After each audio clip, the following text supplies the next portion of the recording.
Welcome back to the van build.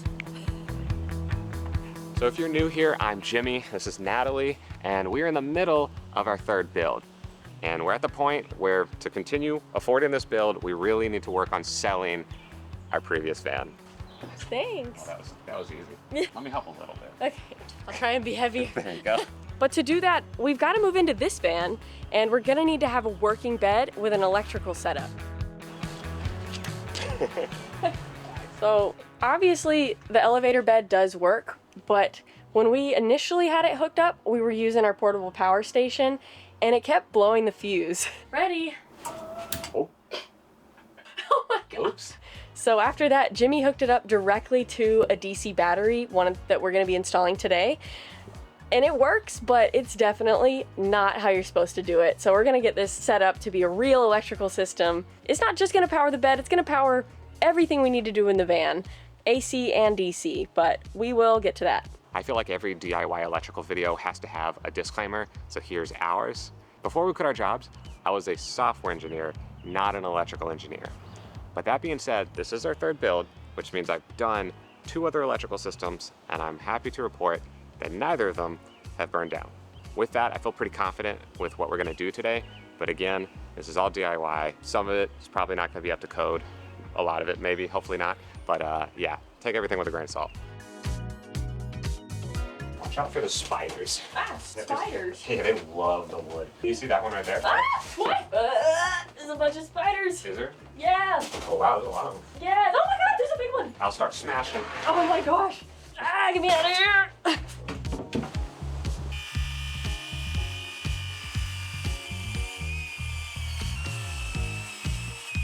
That's the mat that came in the van when we first bought it. We kept it because we figured that it would come in handy for a couple different little projects, and I think it's gonna be a perfect backdrop for our electrical wall.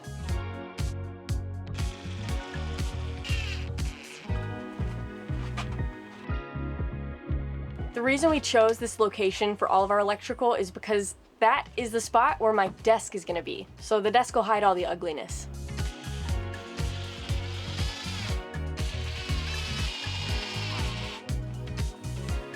So her desk is gonna have 2 cabinet style ends to it, which is where we're gonna be putting our 2 batteries.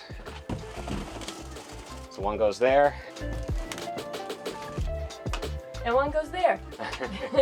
These are 2 300 amp hour LiFePO4, which is lithium iron phosphate batteries from Renogy. We picked these because they let us have 600 amp hours of battery with only 2 relatively small batteries. I think this will give us a really solid foundation to power all of our devices in the van. So we'll kind of start with these and work our way up, wiring, piecing everything together. There is kind of a long list of things I bought for this project, but we're just gonna take it one step at a time.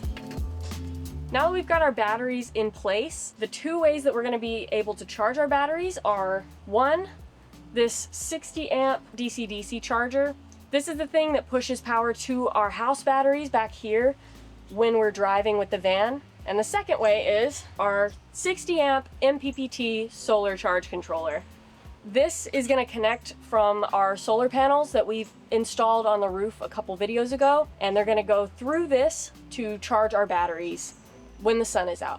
The glaring thing that we are not installing, that is usually a little controversial, is we decided not to go with a shore power charger, which is basically if you go to an RV park and pay for an electric hookup, that's where you plug in your RV and it charges your batteries that way. We didn't install one in our last build, and in the 2.5 years that we lived in it, we never regretted that. It's always something that we can add later down the road, but it just doesn't seem to fit our lifestyle.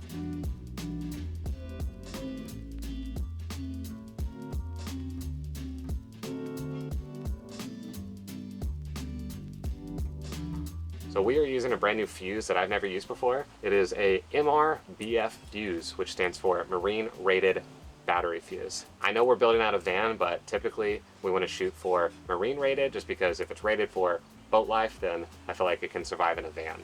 So after the battery fuse, we're gonna have a positive and negative cable coming off of the batteries. So the positive cable, we're gonna run through this giant master on-off switch, which we're going to use for maintenance and emergencies, hopefully just maintenance. And the negative will run through this shunt, which pretty much just tracks all of the power consumption and usage coming in and out of the battery. And you can hook it up to a battery monitor so you can see what state of charge your batteries are at. So after those, we are going to run those positive and negatives to our bus bars. These don't really do anything fancy, they just extend our cables. And so we'll be connecting so many other devices, it's good to go ahead and get just a bunch of empty terminals. That's all these are.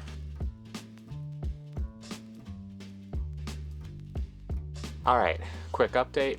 I have finished mounting most of the hardware for the DC side of our electrical system. And I will say, I am really glad we went with reusing some of this black mat. I have changed my mind about almost everything on this board, and I've moved it around so much, and you honestly can't tell. There is a lot of hidden holes in here where I had mounted something and last minute changed my mind and moved it like 2 inches to the right. That being said, this is what I've done so far.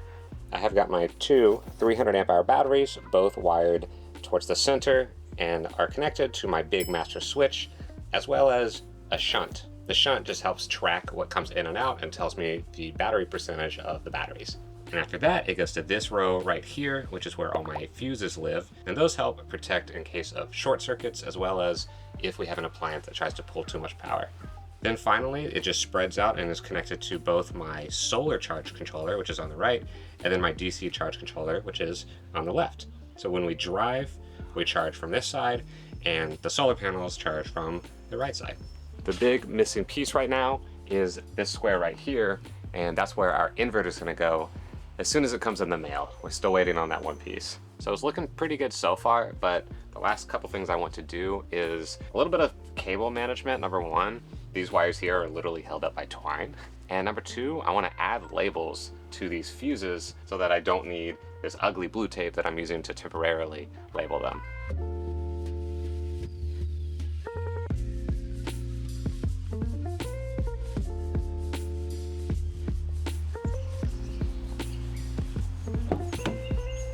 So to continue with the DC-DC charger install, there are a couple things that we got to plug in for it that are actually at the front of the van, around where the driver and passengers sit. We ran the cables for this earlier before we put up the walls, but we've still got to connect the positive and negative power cables to the starter batteries of the van. And then we've also got to connect the D+ line and the limiting current line. So we talked about this briefly in our last video, but these cables run all the way back to our control center where they're hooked up to our DC to DC charger.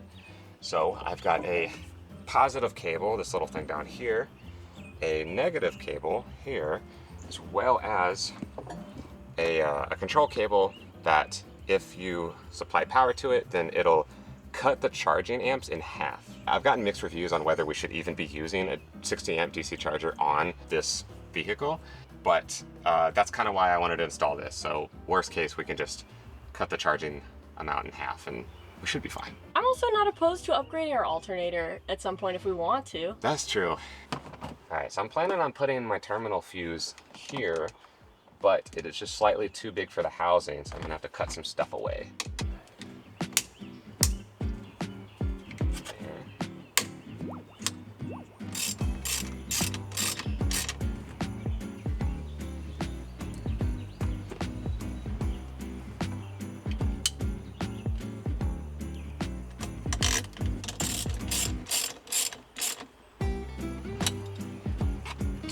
Like I said, it's a tight fit. There you go. So I gotta do this one now.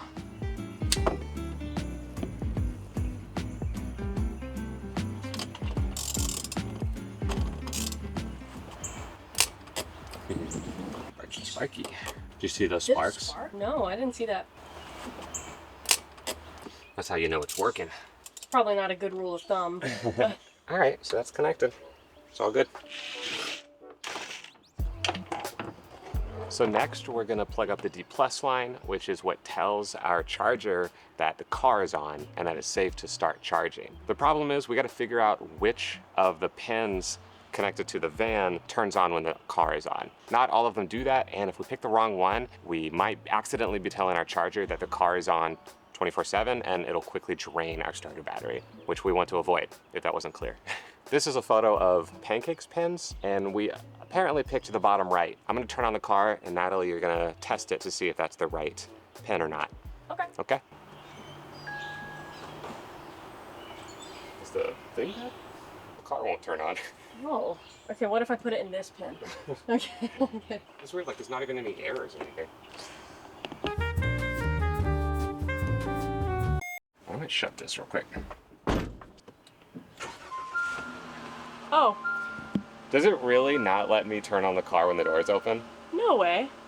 That seems like an oversight. What? All right, whatever. Okay. False alarm. Yeah. All right, so the bottom right. Nope. Okay. So maybe it's not the right one. Maybe not. So Yeah, that one's good. Oh, okay. All right, you stay there and I'll turn off the car and you can test them again. 0. Okay. Yeah, so top left. We found the right pin for the D+ line, but what we think happened is that when the manufacturer was creating this van, they installed the little grid that has all those pins in it 180 degrees from how they did it in our last van. So Otherwise known as upside down. Upside down. I don't want to say upside down because it's not like it's wrong. It's just apparently it can just be the opposite. So I'm really glad we tested that and didn't just blindly copy what we did in Pancake, because we would be having to buy ourselves a new starter battery. Looks pretty good. Yeah, I like that. So let's do a little bit of pre-test. So 12.4 from the car battery and 0 on this side. All right, I guess go ahead and start the car. Oh, I just heard it click. Starter battery voltage 14.4, looking good. And the output on this side should be 14.4. That's great, because that's what I set it to. So it's not charging yet until I flip the switch for it, like my breaker switch. Are you ready? I'm ready. If this goes up in flames, I'm not buying another van. Oh my God. Yep, we're charging 63 amps. That's great. Yeah, that jumped up to 60 amps. Yeah. I don't want to do that while idling too much, but I think it is safe. And then once we get the limit current line plugged in, we can like just keep it on half by default. I like that. Cool. Success.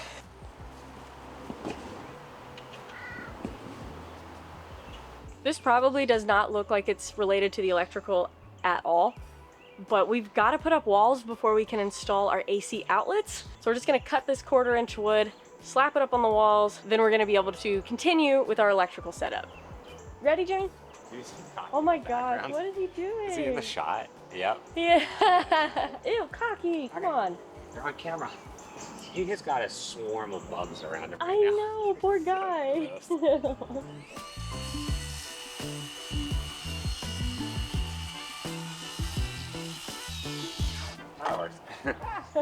Cool.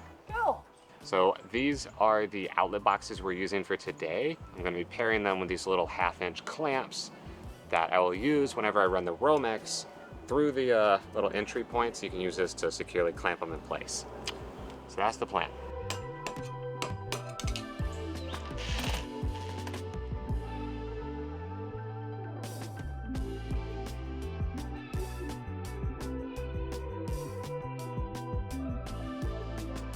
Yeah. It goes up here.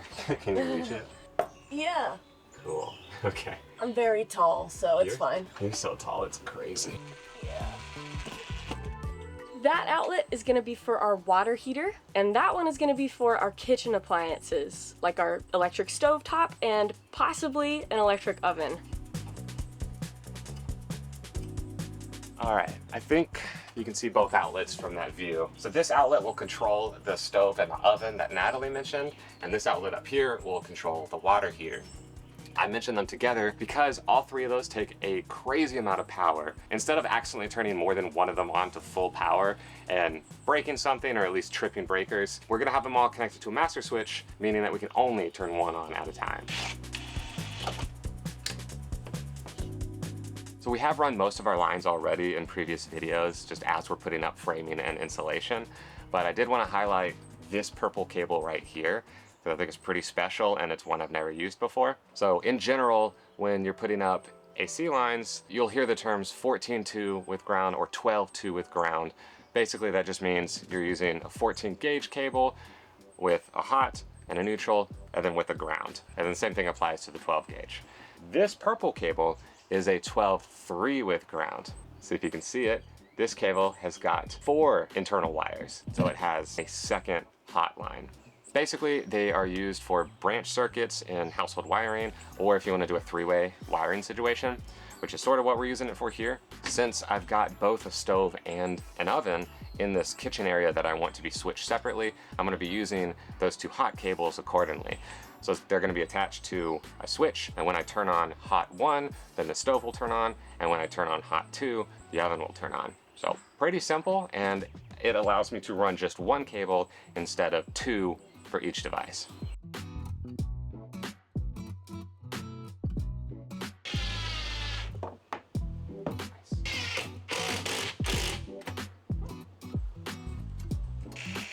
One thing I need to remind myself to do that is so crucial when installing these metal electrical boxes is to ground them. Since these boxes are where we house all of our connections and where they come to meet, there's a greater chance that those might accidentally come loose and come undone. If that happens, one of the hot lines could accidentally touch and rub up against the metal box. So if you were ever to come back and do maintenance on them and you accidentally touch the box, and if you're grounded, then you could accidentally really hurt yourself. So to prevent that, you have to ground the actual box itself. So if the hot line does touch the metal on the outside, it's already grounded, so it'll complete this electrical loop without you having to be there for it, and it'll create the short, it'll go through your breaker box, and most likely, hopefully, trip your breaker. I just buy these online. It's like a small pack of 5 for a couple bucks on Amazon. You just screw it in and wire this to your ground of all your cables coming in. The other thing we gotta account for before these walls go up is my monitor for the desk. Right here, we're gonna be building like a little inset section for us to mount the wall monitor to. It's gonna be on one of those cool extending arms so that we can swing it out and point towards the couches. So it'll basically be like a TV when we want it to be. That's gonna make the wall a little bit funky, and that's the reason it's for a monitor.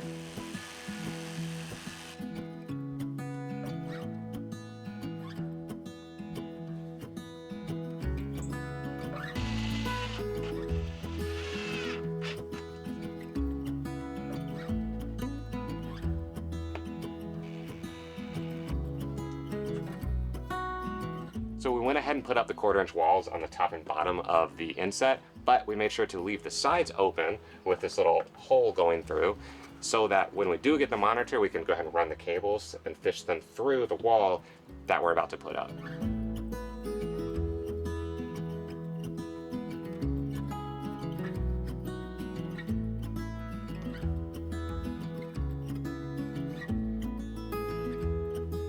I was real careful when doing the measurements, but that doesn't mean I didn't get something wrong.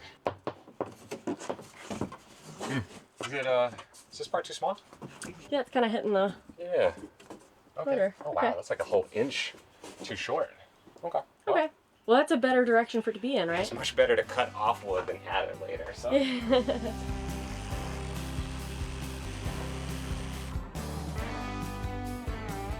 This should be better. Oh yeah, That looks good. that looks really nice. Tell me, babe, where are you going?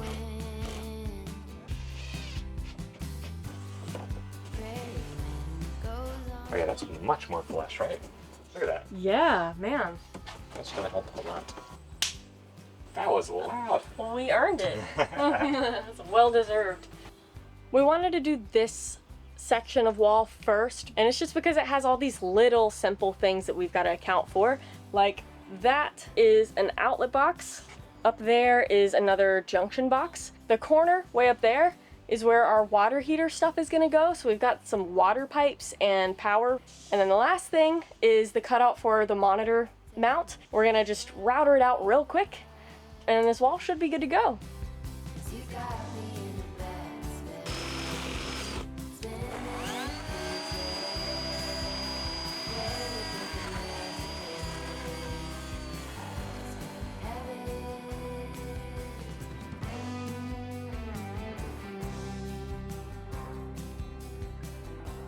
And for everyone out there that thinks I just free-handed that, I did not.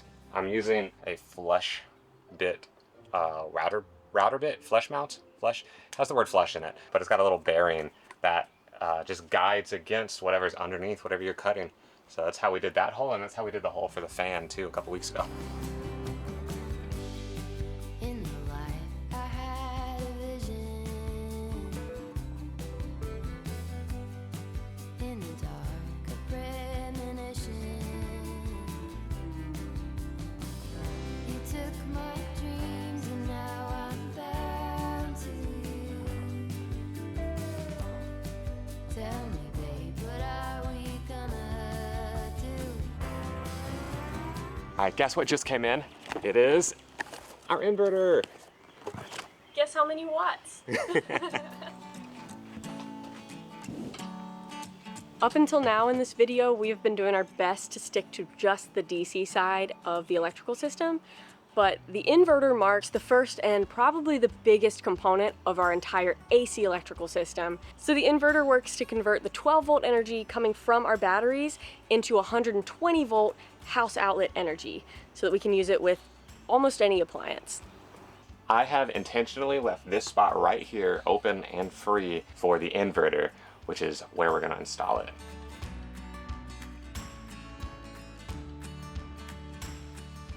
So all you gotta do to hook it up is hook up the positive and negative sides to your batteries somehow. I'm using pretty big cables. These are 1-aught cables. Positive will go here onto my master switch, and negative is gonna go through my shunt.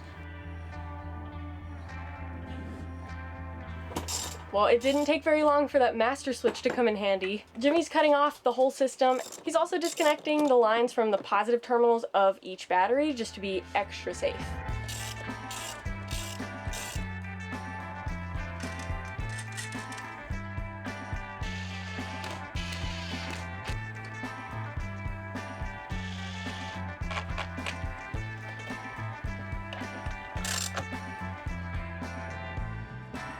In between the positive line that connects the inverter to the master switch, Jimmy went ahead and added an A&L fuse that's rated for 400 amps.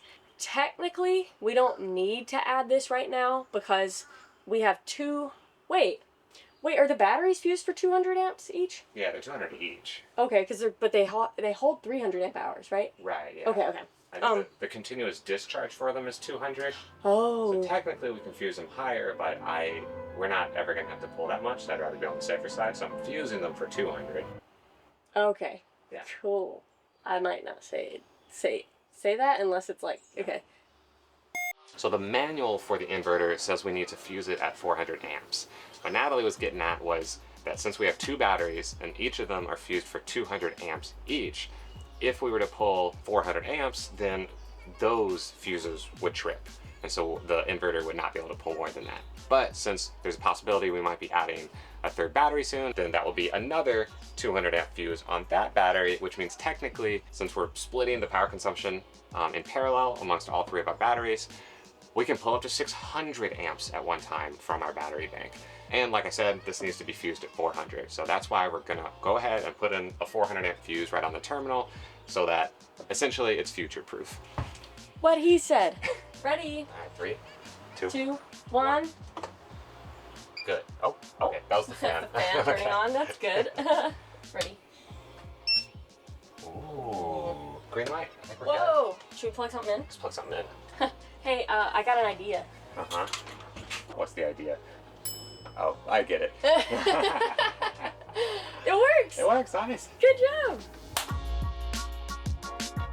So to address a concern I know we'll get about the inverter, as well as the fact that we are going to be having so many AC lights in this build, and that is the parasitic drain that the inverter will have while it's on. I just checked, and our monitor says that with nothing plugged in, our inverter is drawing 9 watts of power. Both batteries each have a total capacity of 3,840 watt hours.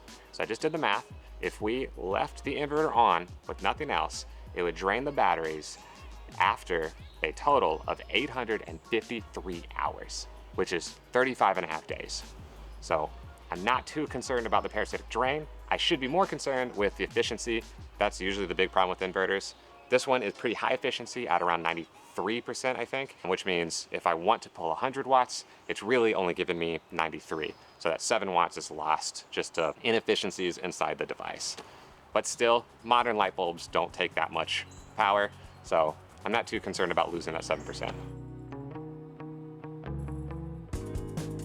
We really want to lean into the aesthetic part of this build and really go for something unique and Gothic and Victorian. And DC powered lights just don't give you the variety that AC lights do. I know I mention it all the time, but we've lived on the road for over 3 years, and we're kind of at the point where we just really want this van to be homey and comfortable, really reflect our personal style. And so we're really kind of leaning into more aesthetic touches, like getting fancy AC lighting versus trying to really optimize and be super efficient with our power consumption. I think that's just going to be a good balance that we hit for the next 3+ years on the road. So now that we finally have the inverter installed, we can work on installing our breaker box. So the power will leave the inverter, go through this extra thick cable.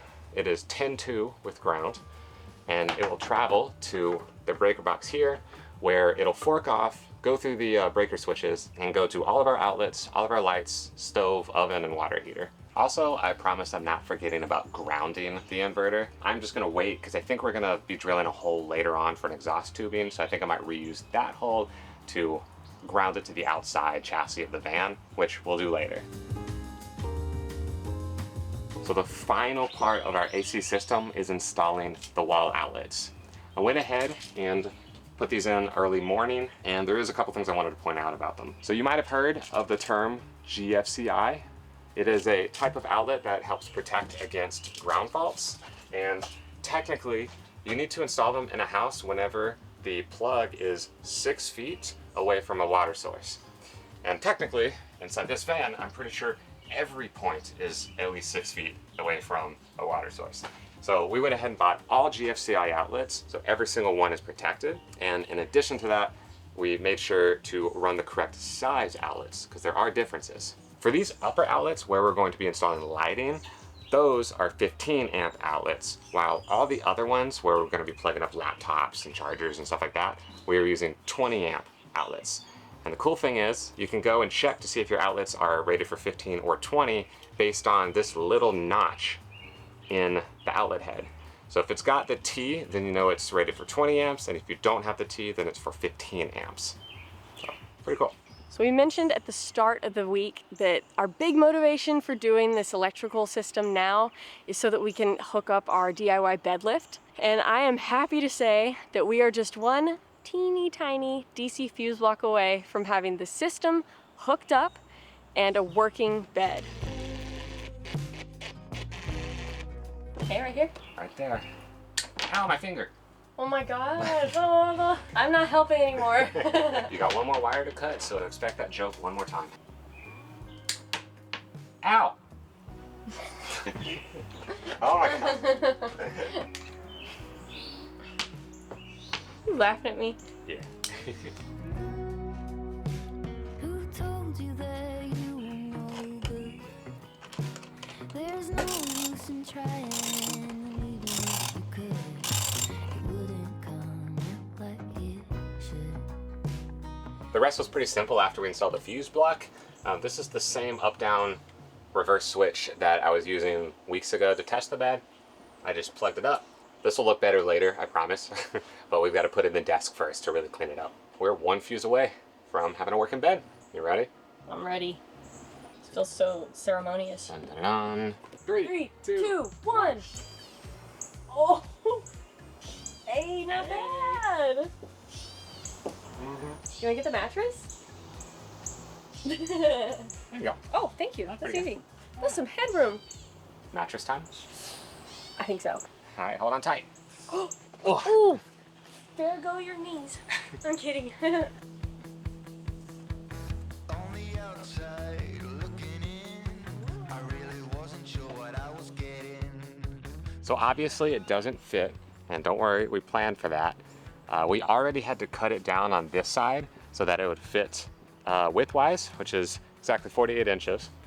And then this side right here, we need to cut it down 2 feet, and that 2 feet of extra foam, we're not losing it, we're actually gonna put it on the other side where our feet go, where I built a little drawer slide to hold the foam. With these extra 2 feet, this will give us a full 75-inch long full-size mattress. And the width, you might be thinking like, oh, 6 inches cut off of the full size, that's gotta be so small. But this will be 4 inches wider than the bed that we have used in Pancake for the last 3 years. So I'm excited. This is gonna be like a California king for us. From the sea, I didn't know what it was telling me. Like Robert Zimmerman singing a song. Just gotta keep on, keeping on. I really wasn't sure what I was hoping for. Foam is really hot. Did you know that? Do I look comfortable? Yeah, you look real comfy. You're making me jealous. Oh, this is nice. Yeah. So obviously this one has got a little bit of overhang also, but Natalie had a good idea of, I think we're gonna wait to cut off the rest of this one until we have the face framing for the bed frame up, just so we don't make a mistake. Okay, can I put all my weight on the foot? Yeah. On the drawer? Yeah, I think so. Watch it flip. I mean, it looks pretty stable. Dang, this is my favorite part of the electrical. This is comfy though. All right, catch it if it falls. Ooh. It's doing pretty good. Wow, okay. Really not too bad. That's so good. So I can stand up. Yeah, This is almost as much room as I have in Pancake. that's crazy. I can jump around. Oh my gosh. Switch, flip, what is it? Break, pop. He's about to bite me, I could tell. He was about to do it. I bet the only reason he didn't is because he smelled the bug spray. It's cat spray. Oh my gosh. That's a different one. That's different. What is it called? Pop or breaker switch? I think cocky is quit. You're such a little drama queen. Flip a trip, that's what it is. That's so out of the way. Yeah. That's crazy. We have so much room for activities.